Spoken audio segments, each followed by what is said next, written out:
legitimacy and the integrity of all of our convictions matter in how people trust what happens in the courtroom. That's absolutely true. That was Ramsey County Attorney John Choi earlier today talking about an exhaustive and expensive review of the work of that county's former medical examiner, Dr. Michael McGee, who you see there, whose decades of work have come under fire in recent years, eroding trust and convictions he played a role in. This is a big deal. Concerns about Dr. McGee's conclusions and testimony have already impacted several high-profile murder cases. And Kent was in the room this morning as he learned about how many more cases might be impacted here. Kent? Yeah, Jana, we learned today that there are at least 18 cases under review by either Ramsey County or the state AG's office. This process started back in 2021 after a federal judge vacated the death sentence for Alfonso Rodriguez in the murder of Drew Chodine.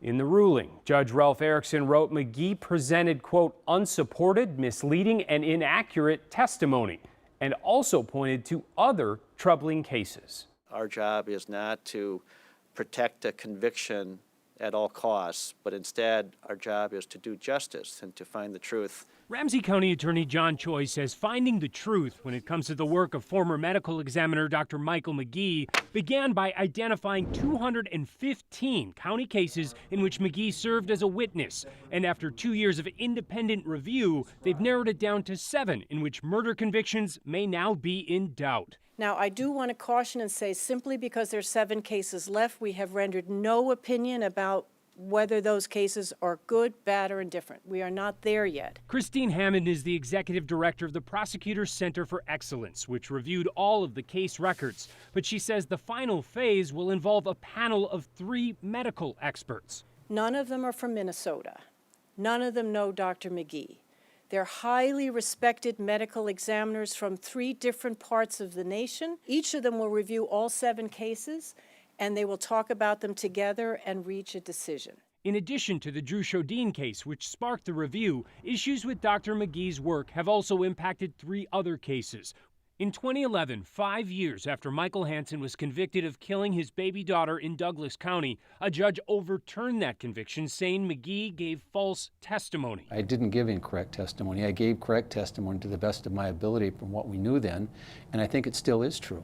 Despite his efforts to defend himself, last year the Attorney General's office also vacated the 1998 murder conviction of Tom Rhodes after a panel of medical experts once again took issue with his pivotal testimony. Not one of the 10 experts found evidence that would have supported Dr. McGee's conclusion in that case that Jane Rhodes' death was the result of a homicide. The Attorney General's office says it is now reviewing an additional 11 cases outside of Ramsey County involving Dr. McGee. Although we can't predict the outcome, I think we do expect very few, if any, of these convictions will be affected by this review, simply because, you know, in a vast majority of homicide cases, the cause of manner of death is obvious and not really even contested. But in the cases where it is now in question, state and county leaders say they are preparing for the possibility that the lives of families of victims and the wrongfully convicted could be turned upside down. Since this review is still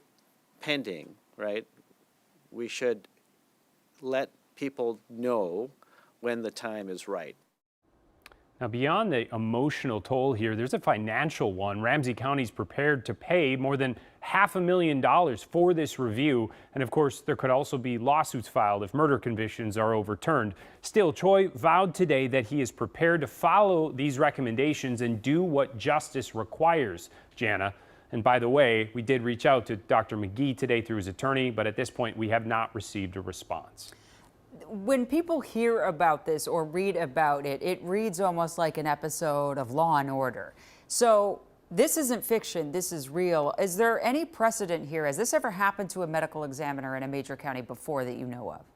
Well, we talked to that panel of experts today that's nationwide, and they said it's unique in the sense that this is a medical examiner. They haven't seen a case to their knowledge like this involving a medical examiner. But they've said certainly they've had rogue police officers in the past and even forensic labs come under fire and question, and it opens up even more cases than this. So that's what's unique about it, is the medical examiner.